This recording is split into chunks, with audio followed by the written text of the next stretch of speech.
서울 도심 한복판, 100층이 넘는 강그룹 본사 빌딩의 최상층. 창문을 통해 내려다 보이는 도시는 마치 장기판처럼 정돈되어 있습니다. 강세준 회장은 창가에 서서 깊은 숨을 내쉬었죠. 75의 나이가 무색하게 여전히 꼿꼿한 자세를 유지하고 있지만 오늘따라 어깨가 무겁게 느껴집니다. 회장님, 오후 회의 자료 가져왔습니다. 비서의 목소리에 강세준은 천천히 고개를 돌렸어요. 흰 머리카락 사이로 보이는 깊은 주름, 그리고 흐린 눈빛이 그의 피로를 말해주고 있었습니다. 그래. 거기 놓아두게. 강세준은 다시 창밖을 바라보며 서울의 스카이라인을 응시했어요. 자신이 한평생 모든 것을 걸고 쌓아 올린 제국이지만 오늘따라 그 웅장함이 공허하게 느껴집니다. 최근 건강검진에서 의사는 심각한 얼굴로 안정을 취하라 권했죠. 하지만 그에게 일은 마지막 남은 삶의 끈입니다. 40년 전 그는 이미 천재라 불렸어요. 가난한 집안의 유일한 희망이었던 강세준은 명문대에 입학했고 수석으로 졸업하면서 당시 최고 재벌가 중 하나인 윤씨 가문의 사위가 되는 기회를 얻었습니다. 재벌가로의 혼사는 명예롭고 미래를 보장했지만 사랑 없는 결혼이었죠. 회장님, 약 드실 시간입니다. 비서의 말에 강세준은 고개를 끄덕였어요. 하얀 알약 3개를 입에 넣고 물을 한 모금 마셨습니다. 약이 목구멍을 타고 내려가는 느낌이 불쾌했지만 이제는 익숙해진 일상이었죠. 결혼 초기부터 부인과 처가는 그를 인정하지 않았어요. 비록 뛰어난 두뇌와 사업 감각을 가졌지만 그들에게 강세준은 그저 가난한 집안 출신의 자수성가한 사위에 불과했습니다. 강세준은 자신의 가치를 증명하기 위해 밤낮으로 주말도 없이 일했죠. 그리고 성공했어요. 하지만 그 성공의 이면에는 항상 외로움이 있었습니다. 다음 주 일정 확인해 드릴까요? 아니, 오늘은 이만하지. 피곤하군. 강세준은 의자에 천천히 앉았어요. 거대한 책상 위에는 서류들이 가지런히 정리되어 있었습니다. 그 많은 서류 더미 사이에서 유독 눈에 띄는 것은 오래된 사진 한 장이었죠. 강세준은 조심스럽게 사진을 집어들었어요. 오랜 세월의 흔적이 묻어있는 사진 속에는 웃고 있는 젊은 여성과 3살쯤 되어 보이는 어린 소녀가 있었습니다. 강세준의 눈가에 주름이 깊게 패였어요. 그 사진 속 인물들은 그의 가슴 속에 깊이 묻어두었던 또 다른 가족이었죠. 어떤 날은 그들이 단지 꿈이었던 것만 같았습니다. 그렇게 먼 옛날의 일이었으니까요. 하지만 사진 속 여성의 미소는 지금도 생생했어요. 강세준은 창가로 돌아가 서울의 밤을 바라보았습니다. 수많은 빌딩의 불빛들이 별처럼 반짝이고 있었죠. 그 어딘가에 그들이 있을까요? 아니면 이미 이 도시를 떠나버렸을까요? 강세준의 가슴 한구석이 아려왔어요. 혜진아. 창밖으로 흘러나온 그의 목소리는 고요한 사무실의 메아리처럼 울렸습니다. 그리고 그 소리는 30년 전 그의 인생을 바꾸어 놓았던 그 시간으로 그를 데려갔어요. 30년 전 강세준의 인생은 겉으로 보기에 완벽했어요. 40대 후반 그는 이미 재계의 중심에 서 있었습니다. 윤씨 가문의 사업을 맡아 2배, 3배로 키워냈고 주변에서는 경영의 귀재라 불렸죠. 하지만 그 화려한 성공의 이면에는 늘 공허함이 자리하고 있었어요. 강그룹 임원회의실, 강세준은 차가운 표정으로 회의를 주재하고 있었습니다. 날카로운 질문과 명확한 지시로 회의는 일사천리로 진행됐죠. 회의가 끝나고 모두가 자리를 떠난 후 그는 창가에 서서 깊은 한숨을 내쉬었어요. 부사장님, 다음 회의 준비가 끝났습니다. 문득 들려온 목소리에 강세준은 고개를 돌렸습니다. 막 입사한 새 비서 오혜진이었죠. 30 초반의 나이, 단정한 차림새와 부드러운 목소리가 인상적이었어요. 그래, 고맙네. 강세준의 목소리는 의도치 않게 부드러워졌습니다. 오혜진은 미소를 지으며 고개를 숙였죠. 그 순간 강세준의 시선이 오혜진의 손에 머물렀어요. 가늘고 긴 손가락, 피아니스트의 손이었습니다. 혹시 피아노를 치는가? 갑작스러운 질문에 오혜진의 눈이 커졌어요. 네, 어떻게 아셨죠? 대학에서 피아노를 전공했습니다. 강세준은 무심한 듯 고개를 끄덕였지만 내심 놀라움을 감추지 못했죠. 음악을 전공한 사람이 왜 대기업 비서로 일하고 있는지 궁금했어요. 그날 이후 강세준은 자연스럽게 오혜진을 관찰하게 되었습니다. 꼼꼼하게 일을 처리하는 모습, 언제나 밝은 미소, 그리고 때때로 무의식적으로 흥얼거리는 멜로디까지. 한 달 후 늦은 밤 강세준은 사무실에 홀로 남아 일하고 있었어요. 문득 피아노 소리가 들려왔습니다. 호기심에 소리의 근원을 찾아 걸음을 옮겼죠. 소리는 군의 휴게실에서 나고 있었어요. 문을 살짝 열자 오혜진이 작은 전자 피아노 앞에 앉아 쇼팽의 녹턴을 연주하고 있었습니다. 강세준은 문가에 서서 그 연주에 귀를 기울였어요. 피아노 소리가 회사의 차가운 공기를 따뜻하게 감싸는 것 같았습니다. 오혜진의 연주는 전문가 수준이었죠. 마지막 음이 휴게실에 여운을 남기고 사라졌을 때 강세준은 자신도 모르게 박수를 치고 있었어요. 아, 부사장님. 오혜진은 놀란 표정으로 일어섰습니다. 죄송합니다.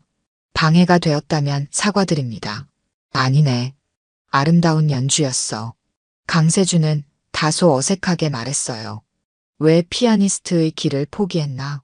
오혜진의 표정이 잠시 어두워졌습니다. 현실이라는 것이 있으니까요. 돈도 벌어야 하고 부모님도 모셔야 하고요. 강세준은 고개를 끄덕였어요. 그도 비슷한 선택을 했던 적이 있었습니다. 꿈보다는 현실을, 자유보다는 안정을 선택했던 순간들이죠. 그날 이후 두 사람은 종종 늦은 밤 휴게실에서 마주치게 되었어요. 오혜진은 연주를 하고 강세준은 그 연주를 들었습니다. 그리고 때로는 대화를 나누었죠. 오혜진은 강세준이 만났던 어떤 사람과도 달랐어요. 그녀는 솔직했고 때로는 예상치 못한 방식으로 생각을 표현했습니다. 그녀에게 음악은 단순한 취미가 아니라 삶이었죠. 강세준은 자신도 모르게 그런 오혜진에게 끌렸어요. 어느 비 오는 날 저녁, 강세준은 오혜진에게 저녁 식사를 제안했습니다. 회사 근처 조용한 레스토랑이었죠. 이전과는 다른 분위기, 이전과는 다른 대화였어요. 강세준은 오랜만에 자신의 과거, 꿈, 그리고 두려움에 대해 털어놓았습니다. 오혜진도 자신의 이야기를 들려주었죠. 나의 꿈은 콘서트홀에서 연주하는 것이었어요.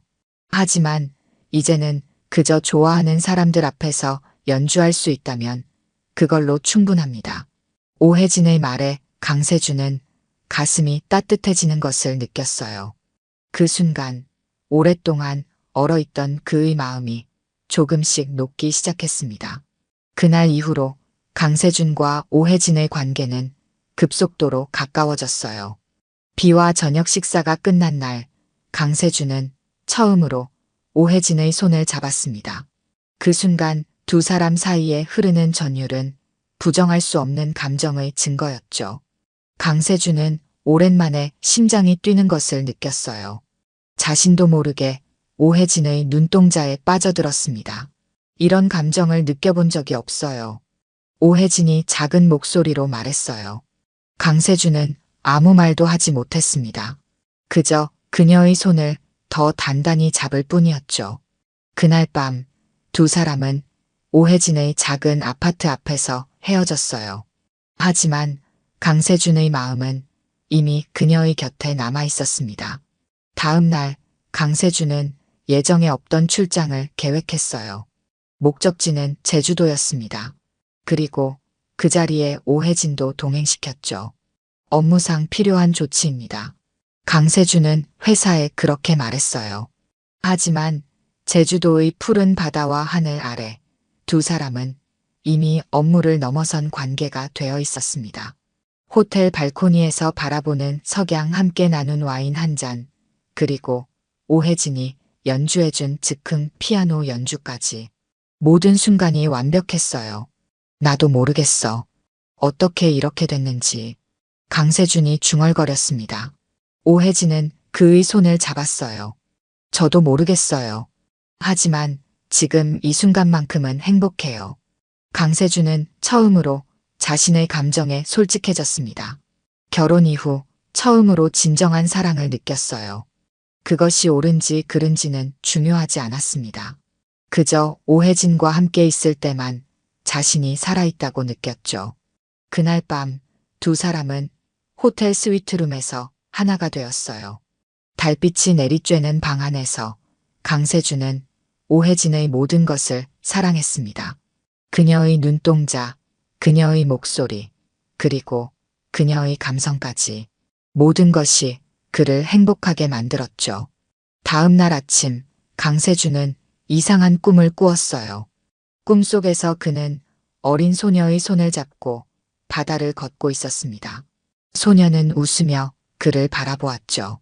그 눈동자는 오혜진을 닮아 있었어요. 강세준은 그 꿈이 무엇을 의미하는지 알 수 없었지만 가슴 깊은 곳에서 따뜻함을 느꼈습니다. 제주도에서의 사흘은 꿈처럼 흘러갔어요. 강세준과 오혜진은 마치 신혼부부처럼 행복한 시간을 보냈습니다. 하지만 현실로 돌아갈 시간이 다가왔죠. 서울로 돌아가는 비행기 안에서 강세준은 오혜진의 손을 꼭 잡았어요. 이게 꿈이 아니었으면 좋겠어. 강세준이 말했습니다. 오혜진은 미소를 지었어요. 꿈이 아니에요. 우리의 현실입니다. 하지만 현실은 생각보다 가혹했죠. 서울에 돌아온 두 사람을 기다리고 있는 것은 복잡한 현실이었습니다. 강세준은 여전히 재벌가의 사위였고 오혜진은 그의 비서였어요. 그들의 관계는 세상의 눈에 용납될 수 없는 것이었습니다. 그럼에도 불구하고 두 사람은 비밀스러운 관계를 이어갔어요. 회사에서는 철저히 상사와 부하 직원으로 행동했지만 밤이 되면 그들은 서로에게 전부가 되었습니다.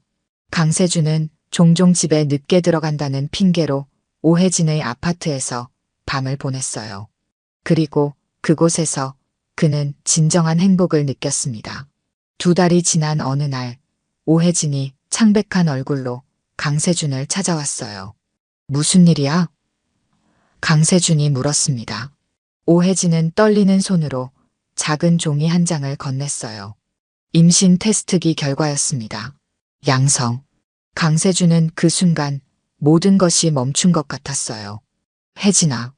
강세준의 목소리가 떨렸습니다. 오혜진의 눈에 눈물이 맺혔어요. 어떡하죠? 저는 이 아이를 낳고 싶어요.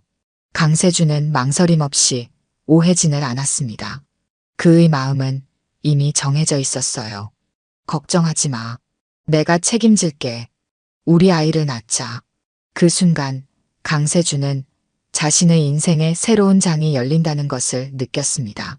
비록 세상의 시선은 차갑고 앞으로의 길은 험난할 것이지만 그는 오혜진과 뱃속의 아이를 지키기로 결심했어요. 그것이 그의 진정한 행복이라고 믿었기 때문입니다.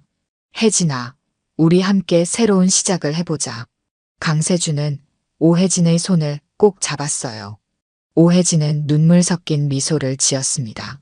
네, 함께해요. 우리 셋이. 아무도 모르게 강세준은 서울 외곽에 작은 집을 마련했어요. 주말마다 그는 그곳에서 오혜진과 시간을 보냈습니다. 그리고 오혜진의 배가 불러올수록 강세준의 행복도 커져갔죠. 드디어 그는 진정한 가족을 갖게 된 것 같았습니다. 사랑하는 여자와 곧 태어날 아이, 그것만으로도 충분했어요.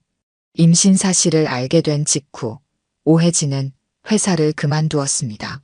배가 불러오기 전에 사람들의 의심을 피하기 위한 결정이었죠. 강세준은 그녀에게 안정적인 생활을 보장해 주었어요. 서울 외곽의 조용한 주택가, 나무가 울창한 정원이 있는 2층 집에서 오혜진은 새 생활을 시작했습니다.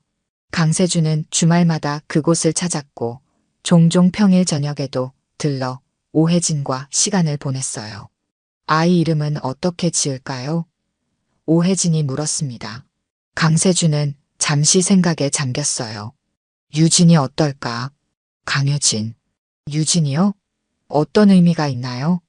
유독 빛나는 진주처럼 우리 아이가 세상에서 가장 빛나는 존재가 되길 바라는 마음이야. 오혜진은 행복한 미소를 지었어요. 정말 아름다운 이름이네요. 저도 마음에 들어요. 그렇게 두 사람은 태어날 아이의 이름을 강유진으로 정했습니다. 강세준은 남모를 설렘과 기대로 가득 찼어요. 비록 세상에 공개할 수 없는 가족이지만 그의 마음속에서는 이미 완벽한 가족이었습니다. 어느 화창한 봄날, 마침내 강유진이 세상에 나왔어요. 작고 연약한 존재였지만 강세준에게는 세상 전부와도 바꿀 수 없는 보물이었습니다. 강세준은 처음으로 딸을 안았을 때 눈물을 참을 수 없었어요. 작은 손가락이 그의 손가락을 꼭 붙잡는 순간 그는 이 아이를 위해 모든 것을 바칠 수 있다는 것을 깨달았습니다. 세준 씨, 우리 유진이 정말 당신을 닮았어요. 오혜진이 행복한 표정으로 말했어요. 강세준은 고개를 끄덕였습니다. 유진은 정말 그를 닮았어요. 특히 눈매와 입술 모양이 그대로였습니다. 비록 공식적으로 인정할 수는 없지만 유진은 분명 그의 피와 살을 이어받은 딸이었죠. 시간이 흐르면서 유진은 쑥쑥 자라났어요. 첫 걸음마를 떼고 첫 단어를 말하고 매일매일 새로운 것을 배워가는 모습에 강세준은 무한한 기쁨을 느꼈습니다. 그는 회사 일로 바빴지만 유진과의 시간을 최대한 소중히 여겼어요. 주말마다 그는 유진을 안고 정원을 거닐거나 동화책을 읽어주거나 때로는 피아노 앞에 앉아 간단한 멜로디를 가르쳐 주기도 했습니다. 아빠, 이 노래 또 불러줘요. 3살이 된 유진이 조르곤 했어요. 강세준은 딸을 위해 특별한 자장가를 만들었습니다. 단순하지만 따뜻한 멜로디의 그 노래는 유진이 가장 좋아하는 노래가 되었어요. 강세준은 매일 밤 전화로 유진에게 그 노래를 불러주었고 유진은 그 노래를 들으며 잠이 들곤 했습니다. 그러나 행복한 시간은 오래가지 않았어요. 강세준의 이중 생활을 의심하던 처가 쪽에서 사람을 붙여 그를 감시하기 시작했습니다. 결국 그들은 오혜진과 유진의 존재를 알아냈어요. 당신 미쳤어요? 이런 짓을 하다니. 아내 윤미경이 분노했습니다. 강세준은 침착하게 대응하려 했어요. 미경, 나에게도 행복할 권리가 있어. 이해해 주길 바라진 않아. 다만 내 선택을 존중해줬으면 해. 존중이요? 당신이 우리 가문을 욕보이는 짓을 하는데 어떻게 존중해요? 사생아까지 만들어 놓고. 윤미경의 분노는 하늘을 찔렀어요. 그녀는 즉시 친정 아버지인 윤 회장에게 이 사실을 알렸습니다. 윤 회장의 노여움은 더 컸죠. 그는 강세준을 불러 엄중하게 경고했어요. 내가 당신을 이 자리까지 올려준 것을 잊었나? 이런 추잡한 짓을 하다니 경악을 금치 못하겠네. 당장 그 여자와 아이를 정리하게. 그렇지 않으면 당신은 모든 것을 잃게 될 거야. 강세준은 처음으로 윤 회장에게 반항했습니다. 저도 인간입니다. 행복할 권리가 있어요. 그들은 제 가족이에요. 가족? 웃기지 마. 당신의 가족은 내 딸과 당신 사이에 태어난 자식들이야. 그 여자와 아이는 불륜의 산물일 뿐이지. 윤 회장의 말은 칼날처럼 날카로웠어요. 그러나 강세준은 물러서지 않았습니다. 그는 오혜진과 유진을 지키기로 결심했어요. 그러나 상황은 빠르게 악화되었습니다. 어느 날 오혜진에게서 다급한 전화가 왔어요. 세준 씨, 누군가 우리를 감시하는 것 같아요. 사진도 찍고 집 주변을 계속 돌아다니고 있어요. 강세준은 즉시 오혜진의 집으로 향했습니다. 하지만 그가 도착했을 때 이미 집은 텅 비어 있었어요. 오혜진과 유진은 흔적도 없이 사라져 있었습니다. 다만 피아노 위에 짧은 쪽지 하나만 남아 있었어요. 당신과 유진을 위해 떠납니다. 우리를 찾지 마세요. 사랑합니다. 강세준은 그 자리에 주저앉았어요. 그의 세계가 무너져 내리는 것 같았습니다. 그는 오혜진과 유진을 찾기 위해 모든 수단을 동원했지만 그들은 정말로 흔적 없이 사라졌어요. 강세준은 그제서야 처가의 힘이 얼마나 강대한지 깨달았습니다. 오혜진과 유진이 사라진 후 강세준의 삶은 완전히 달라졌습니다. 그는 자신의 가족을 찾기 위해 사설 탐정을 고용했고 가능한 모든 수단을 동원했으나 아무런 소득이 없었습니다. 마치 두 사람이 이 세상에서 증발한 것 같았습니다. 강세준은 점차 현실을 받아들일 수밖에 없었습니다. 그들은 정말 찾을 수 없는 건가? 강세준은 사무실에서 혼자 중얼거렸습니다. 회사에서 그는 더욱 냉혹한 경영자로 변모했습니다. 감정을 드러내지 않고 오직 일에만 몰두했으니까요. 주변 사람들은 그의 변화를 느꼈지만 아무도 그 이유를 알지 못했습니다. 강세준의 아내 윤미경과의 관계는 더욱 차가워졌고 두 사람은 한 지붕 아래 살면서도 서로 다른 세계에 존재하는 것 같았습니다. 당신이 그 여자를 잊었기를 바랍니다. 어느 날 윤미경이 말했습니다. 강세준은 무표정하게 대답했습니다. 걱정할 필요 없소. 이제 나는 오직 회사와 가문을 위해 살 뿐입니다. 그의 말은 사실이면서도 거짓이었습니다. 겉으로는 모든 것을 포기한 척했지만 내면에서는 여전히 오혜진과 유진에 대한 그리움으로 가득 찼습니다. 밤마다 그는 유진을 위해 만들었던 자장가를 혼자 흥얼거렸습니다. 그것만이 그들과의 유일한 연결고리였으니까요. 세월이 흘러 강세준은 회장 자리에 올랐습니다. 그의 사업수완은 강그룹을 한국 최고의 기업 중 하나로 성장시켰습니다. 언론은 그를 경영의 이라 불렀고 모든 이가 그의 성공을 부러워했습니다. 하지만 강세준 자신은 공허함을 느꼈습니다. 성공과 부, 권력은 그에게 진정한 행복을 가져다 주지 못했으니까요. 매년 유진의 생일이 되면 강세준은 조용히 사무실에 남아 케이크에 촛불을 켰습니다. 생일 축하한다, 내 딸. 그리고는 혼자서 촛불을 불어 껐습니다. 아무도 모르는 그만의 의식이었습니다. 그렇게 10년이 지났습니다. 유진은 이제 13살 사춘기에 접어들었을 나이입니다. 강세준은 종종 그녀가 어떤 모습으로 자라고 있을지 상상했습니다. 학교에서 친구들과 어울리는 모습, 피아노를 연주하는 모습, 웃고 있는 모습. 그러한 상상은 강세준에게 작은 위안이 되었습니다.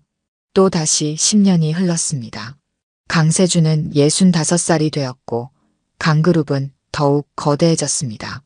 그 사이 아내 윤미경은 해외에서 살기 시작했고 두 사람은 사실상 별거 상태였습니다. 강세준은 점점 더 고독해졌습니다. 때때로 그는 자신이 살아온 인생을 돌아보았습니다. 성공했지만 행복하지 않은 인생, 그것이 그의 평가였습니다. 회장님, 이건 어떻게 처리할까요? 비서가 물었습니다. 내 판단에 맡기게. 강세준은 차갑게 대답했습니다. 주변 사람들은 강세준을 두려워했습니다. 그는 감정을 드러내지 않는 완벽한 경영자였으니까요. 하지만 아무도 모르게 그는 여전히 오혜진과 유진을 찾기 위한 노력을 계속했습니다. 사설 탐정 몇 명을 고용해 정기적으로 수소문했고 관련 정보가 있을 만한 곳을 찾아다녔습니다. 하지만 매번 결과는 실망스러웠습니다. 죄송합니다, 회장님. 이번에도 아무런 단서를 찾지 못했습니다. 강세준은 체념하는 법을 배워야 했습니다. 아마도 오혜진은 의도적으로 그와의 모든 연결을 끊기 위해 노력했을 것입니다. 그녀의 결정을 존중해야 한다는 것을 알면서도 강세준은 포기할 수 없었습니다. 어느 날 강세준은 우연히 거리에서 피아노 연주를 듣게 되었습니다. 그 곡은 오혜진이 자주 연주하던 쇼팽의 녹턴이었습니다. 강세준은 발걸음을 멈추고 잠시 그 연주에 귀를 기울였습니다. 연주자는 오혜진이 아니었지만 그 음악은 강세준에게 오래된 기억을 되살려 주었습니다. 아직도 그녀를 잊지 못했군. 강세준은 스스로에게 말했습니다. 그날 밤 강세준은 오랜만에 꿈을 꾸었습니다. 꿈속에서 그는 오혜진과 함께 피아노 앞에 앉아 있었고 유진은 그들 옆에서 웃고 있었습니다. 완벽한 가족의 모습이었습니다. 꿈에서 깨어났을 때 강세준의 얼굴엔 눈물이 흐르고 있었습니다. 내가 잘못했던 걸까? 더 강하게 싸웠어야 했을까? 그러나 후회는 이미 늦었습니다. 강세준은 오혜진과 유진 없이 살아가는 법을 받아들여야 했습니다. 그는 자신의 회한을 가슴 깊이 묻고 앞으로 나아가야 했습니다. 그것이 그가 할 수 있는 유일한 일이었습니다. 세월은 빠르게 흘렀고 강세준은 어느덧 70살을 바라보는 나이가 되었습니다. 그는 이제 회장직에서 물러나 명예회장이 되었지만 여전히 회사 일에 깊이 관여했습니다. 일이 그의 유일한 낙이었으니까요. 그러던 어느 날 강세준의 비서가 사직서를 제출했습니다. 새 비서를 구해야 합니다. 인사팀에서 몇 명 추천해 왔습니다. 강세준은 피곤한 표정으로 고개를 끄덕였습니다. 알겠네. 면접을 진행하게. 인사팀에서 추천한 비서 지원자들의 면접이 진행되었습니다. 강세준은 무덤덤한 표정으로 지원자들을 만났습니다. 모두 뛰어난 이력을 가진 인재들이었지만 어떤 특별함도 느껴지지 않았습니다. 마지막 지원자를 들여보내주세요. 강세준은 지친 목소리로 말했습니다. 문이 열리고 마지막 지원자가 들어왔습니다. 30살 정도의 젊은 여성, 단정한 차림새와 또렷한 눈빛이 인상적이었습니다. 안녕하십니까, 회장님. 강유진이라고 합니다. 강세준은 순간 귀를 의심했습니다. 강유진. 그가 딸에게 지어준 이름이었습니다. 흔한 이름일 수도 있겠지만 왠지 모를 떨림이 그의 가슴을 스쳤습니다. 안께, 강유진 씨. 강세준은 평정심을 유지하려 노력했습니다. 면접은 일상적인 질문들로 시작되었습니다. 유진의 답변은 명확하고 자신감이 넘쳤습니다. 그녀는 외국어 능력이 뛰어났고 업무 경험도 풍부했습니다. 이력서상으로는 완벽한 후보였습니다. 유진 씨, 지원 동기가 무엇인가? 강세준이 물었습니다. 유진은 잠시 생각하더니 진실된 눈빛으로 대답했습니다. 사실 어렸을 때부터 강그룹에서 일하는 것이 꿈이었습니다. 회장님의 경영 철학을 존경해왔고 그 일부가 되고 싶었습니다. 강세준은 고개를 끄덕였습니다. 직설적이면서도 솔직한 답변이었습니다. 그는 문득 유진의 얼굴을 자세히 살펴보았습니다. 어딘가 낯익다는 느낌, 특히 그녀의 눈매와 입술 모양이 기억 속 누군가를 닮아 있었습니다. 유진 씨는 가족 관계가 어떻게 되는가? 갑작스러운 질문이었습니다. 유진은 잠시 당황했지만 곧 차분하게 대답했습니다. 어머니와 단둘이 살고 있습니다. 아버지는 제가 어릴 때 돌아가셨습니다. 강세준의 가슴이 묘하게 조여왔습니다. 단지 우연일 뿐이라고 생각하려 했지만 이상한 예감이 그를 놓아주지 않았습니다. 그는 더 이상 질문하지 않았습니다. 개인적인 호기심을 채우기 위해 사생활을 캐묻는 것은 비윤리적이라고 생각했습니다. 면접은 여기까지입니다. 결과는 내일 알려드리겠습니다. 유진은 공손하게 인사하고 방을 나갔습니다. 그녀가 나간 후 강세준은 오랫동안 자리에 앉아 생각에 잠겼습니다. 그의 직감은 그녀가 자신의 딸일지도 모른다고 속삭였습니다. 하지만 이성은 그것이 단지 우연의 일치일 뿐이라고 말했습니다. 다음 날 강세준은 인사팀에 강유진을 채용하라고 지시했습니다. 그는 자신의 결정이 순전히 업무적 판단에서 비롯되었다고 스스로를 설득하려 했지만 내심 그녀에 대한 호기심과 알 수 없는 끌림이 있었습니다. 유진은 한 달 뒤 공식적으로 강세준의 비서로 일을 시작했습니다. 그녀는 유능했습니다. 꼼꼼하고 효율적으로 일을 처리했으며 강세준의 업무 스타일을 빠르게 파악했습니다. 회사 내에서도 그녀의 능력은 인정받았습니다. 강세준은 유진을 관찰했습니다. 그녀의 말투, 움직임, 습관까지 어딘가 오혜진과 닮아 있었습니다. 특히 무의식적으로 콧노래를 부르는 습관이 오혜진과 흡사했습니다. 하지만 강세준은 자신의 생각을 확인할 방법이 없었습니다. 직접적으로 물어볼 수도 없었습니다. 며칠이 지나 강세준은 조심스럽게 유진의 과거에 대해 물었습니다. 유진 씨, 학창시절은 어땠나? 유진은 미소 지으며 대답했습니다. 평범했습니다. 어머니가 피아노를 가르치셔서 저도 어릴 때부터 피아노를 배웠습니다. 음악학원을 운영하시다가 몇 년 전 은퇴하셨습니다. 피아노. 강세준의 심장이 빠르게 뛰기 시작했습니다. 오혜진은 피아니스트였습니다. 그리고 피아노를 가르쳤다니. 이것도 우연일까요? 실례지만 어머니 성함이 어떻게 되시나? 유진은 의아한 표정을 지었지만 대답했습니다. 오미영입니다. 왜 물으시는 거죠? 오미영.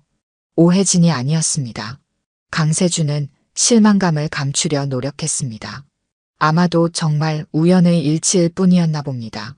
아니, 그냥 궁금해서. 요즘 자네 어머니 건강은 어떠신가? 건강하십니다만 가끔 허리 통증으로 고생하십니다. 젊었을 때 사고를 당하셔서 후유증이 있으시거든요. 강세준은 더 이상 묻지 않았습니다. 그의 마음속에서는 여전히 의문이 남아 있었지만 억지로 연관성을 찾으려는 것은 무의미했습니다. 그는 유진을 그저 유능한 비서로 대하기로 마음먹었습니다. 시간이 흘러 유진과 강세준은 업무적으로 더욱 가까워졌습니다. 유진은 강세준의 마음을 읽는 듯 항상 한 발 앞서 일을 준비했고 강세준은 그런 유진을 신뢰했습니다. 때로는 그녀가 마치 자신의 일부인 것처럼 느껴졌습니다. 어느 날 밤 사무실에 늦게까지 남아 일하던 강세준은 문득 피아노 소리를 들었습니다. 그는 소리를 따라 휴게실로 향했습니다. 유진이 작은 전자 피아노 앞에 앉아 연주하고 있었습니다. 쇼팽의 녹턴, 오혜진이 자주 연주하던 그 곡이었습니다. 강세준은 소리 없이 문가에 서서 그녀의 연주를 들었습니다. 유진의 연주 스타일은 오혜진과 달랐지만 그 감성만큼은 묘하게 닮아 있었습니다. 마지막 음이 사라졌을 때 강세준은 무의식적으로 박수를 쳤습니다. 회장님. 유진은 놀란 표정으로 일어섰습니다. 죄송합니다. 방해가 되었다면 사과드립니다. 아니야, 아름다운 연주였어. 내 어머니에게 배운 건가? 유진은 고개를 끄덕였습니다. 네, 어머니는 훌륭한 피아니스트셨습니다. 저보다 훨씬 뛰어나셨죠. 였었다. 과거형. 강세준의 마음이 무거워졌습니다. 혹시 오혜진에게 무슨 일이 있었던 걸까요? 하지만 그는 다시 자신을 다잡았습니다. 오미영과 오혜진은 다른 사람입니다. 그저 우연의 일치일 뿐입니다. 유진이 강세준의 비서로 일한 지 2달이 지났습니다. 그녀는 이제 완벽하게 업무에 적응했고 강세준의 비서실은 그 어느 때보다 효율적으로 운영되고 있었습니다. 강세준은 유진의 일하는 모습을 보며 묘한 자부심을 느꼈습니다. 마치 오래 알아온 사람을 보는 것 같은 친숙함이 있었습니다. 강세준은 여전히 유진의 정체에 대한 의문을 품고 있었지만 더 이상 파고들지 않기로 결심했습니다. 그저 운명의 장난일 뿐이라고 스스로를 설득했습니다. 하지만 그의 마음 한구석에서는 여전히 그녀가 자신의 딸일지도 모른다는 희망이 꺼지지 않았습니다. 그날은 평소와 다름없는 아침이었습니다. 강세준은 일찍 출근해 중요한 회의를 준비하고 있었습니다. 유진도 서류를 정리하며 분주히 움직였습니다. 그때 유진이 무심코 콧노래를 부르기 시작했습니다. 강세준의 손이 멈췄습니다. 그 멜로디, 그가 어린 유진을 위해 만들었던 자장가였습니다. 단순하지만 특별한, 세상에 단 하나뿐인 그 멜로디를 유진이 부르고 있었습니다. 강세준의 시간이 멈춘 것 같았습니다. 그 노래, 강세준의 목소리가 떨렸습니다. 유진은 놀란 듯 콧노래를 멈추었습니다. 네. 죄송합니다. 업무 중에 콧노래를 불러서요. 아니, 그 멜로디가 어디서 들어본 것 같아서 말이야. 유진은 미소를 지었습니다. 어머니가 어릴 때 불러주시던 자장가입니다. 사실 제 아버지께서 만드셨다고 해요. 어머니는 그 노래를 정말 소중히 여기셨습니다. 강세준의 심장은 거의 멈출 것 같았습니다. 그의 모든 의심이 확신으로 변하는 순간이었습니다. 그 멜로디는 그가 직접 만든 것이었습니다. 다른 사람이 우연히 같은 멜로디를 만들 가능성은 거의 없었습니다.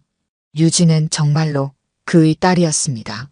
오미영이라는 이름은 아마도 오혜진이 새로 만든 신분일 것입니다. 강세준은 혼란스러웠습니다. 자신의 딸이 눈앞에 있다는 사실을 알게 되었지만 어떻게 반응해야 할지 몰랐습니다. 갑자기 모든 것을 털어놓는다면 유진은 어떤 충격을 받을까요? 게다가 오혜진은 분명 이유가 있어 새로운 정체성을 만들었을 것입니다.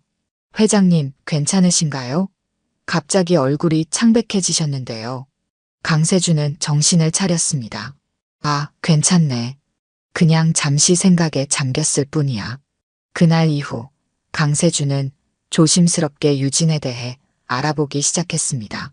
그녀의 성장 과정, 교육 배경, 그리고 가족 관계까지 모든 것을 확인하고 싶었습니다. 그러나 직접적으로 물어볼 수는 없었습니다. 그는 자신이 신뢰하는 사람에게 비밀리에 조사를 부탁했습니다. 일주일 후 강세준은 조사 결과를 받아들었습니다. 보고서에 따르면 강유진은 부산에서 태어나 어머니 오미영과 단둘이 살았습니다. 아버지는 그녀가 3살 때 사고로 세상을 떠났다고 기록되어 있었습니다.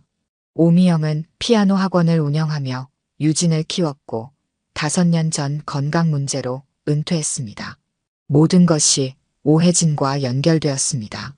아마도 그녀는 강세준의 가문으로부터 도망치기 위해 이름을 바꾸고 부산으로 이주했을 것입니다. 유진에게는 아버지가 사고로 죽었다고 말했겠지요. 그것이 가장 안전한 방법이었을 테니까요. 강세준은 가슴이 아팠습니다. 자신이 27년 동안 놓친 딸의 인생을 생각하니 후회가 밀려왔습니다. 유진의 첫 걸음마, 첫 등교, 졸업식, 그리고 수많은 생일들. 그 모든 순간에 자신은 없었습니다. 강세준은 눈물을 참을 수 없었습니다. 아버지로서 아무것도 해주지 못했구나. 강세준은 혼자 중얼거렸습니다. 그는 유진에게 진실을 말해야 할지 고민했습니다. 하지만 그것이 옳은 결정일까요? 유진은 이미 자신만의 인생을 살아왔습니다. 갑작스러운 진실은 그녀의 세계를 완전히 뒤흔들어 놓을 수 있었습니다. 강세준은 잠시 시간이 필요했습니다. 그는 며칠간의 휴가를 냈고 강원도의 조용한 별장에서 홀로 생각을 정리했습니다. 산책을 하며 그는 오혜진과 함께했던 시간들을 떠올렸습니다.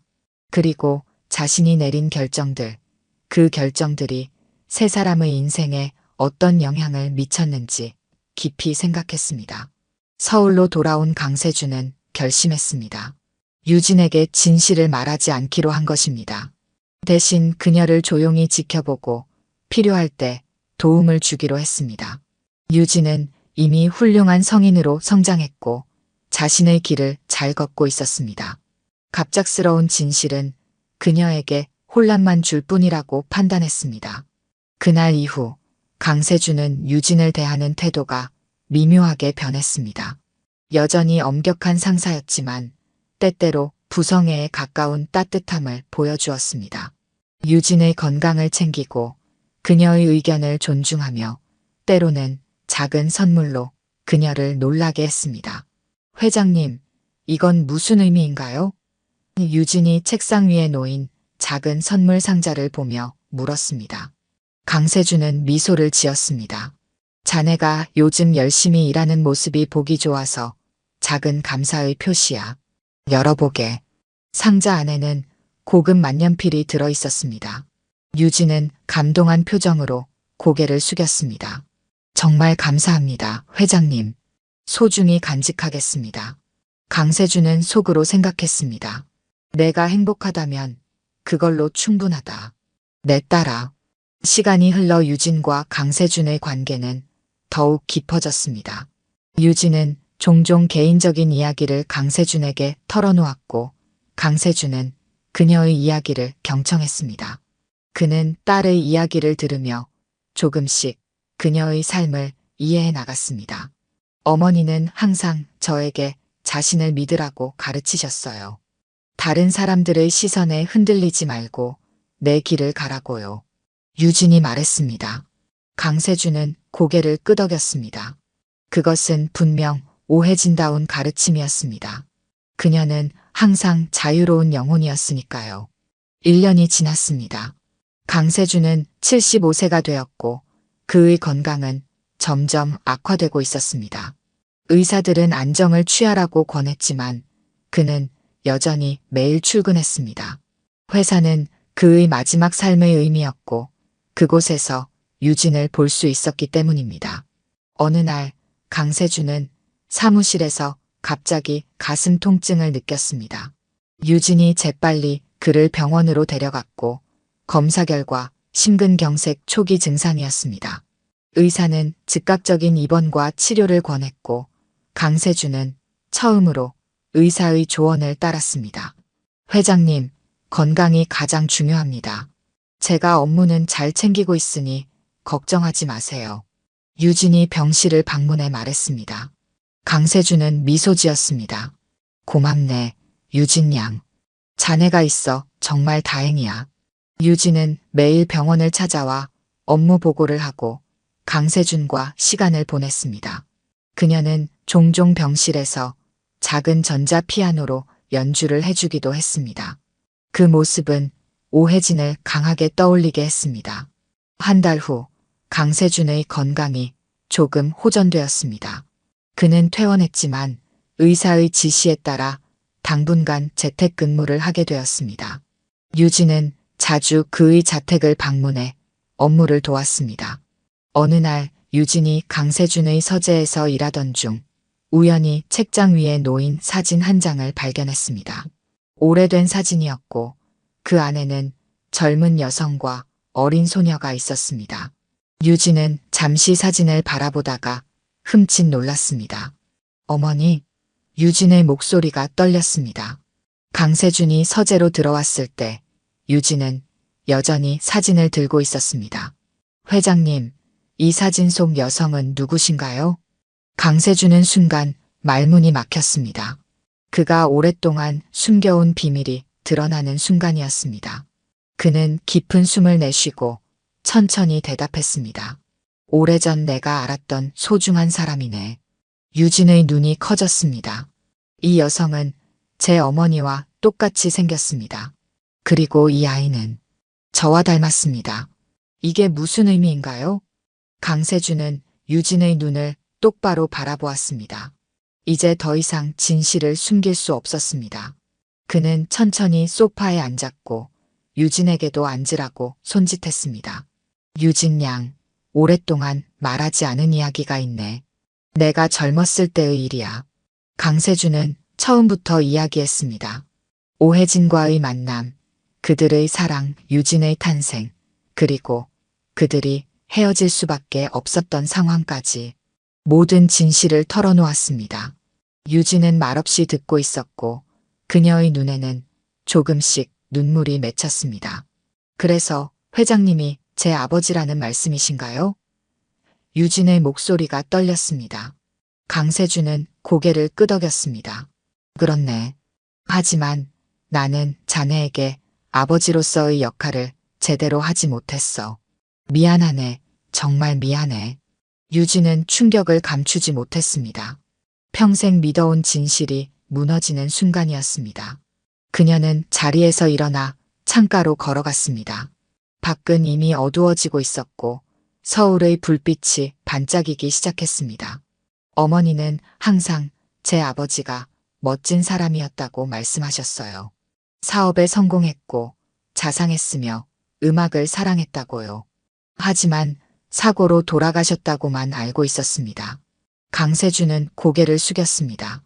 자네 어머니는 자네를 위해 새로운 삶을 만들려 했던 거야. 그것이 당시 그녀가 할 수 있는 최선이었을 거네.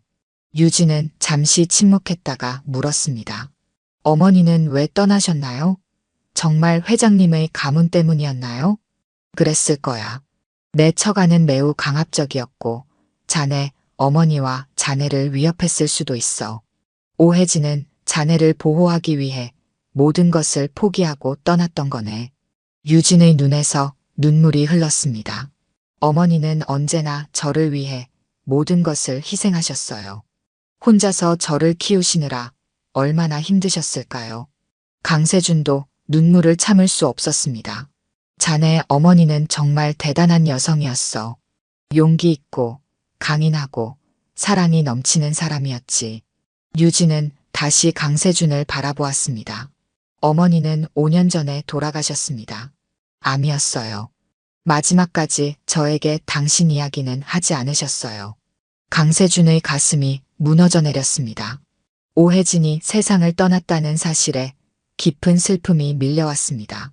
그녀를 다시 만날 수 있다는 희망을 항상 가지고 있었는데 이제 그 희망은 완전히 사라졌습니다. 그랬군. 그녀를 다시 만나지 못하게 되다니. 강세준의 목소리가 떨렸습니다. 유진은 천천히 강세준 앞으로 걸어왔습니다. 어머니는 마지막까지 행복하셨어요. 그리고 항상 제게 말씀하셨죠. 내 아버지는 우리를 사랑했단다. 그걸 잊지 마라. 저는 그 말씀을 이해하지 못했지만 이제 알 것 같습니다.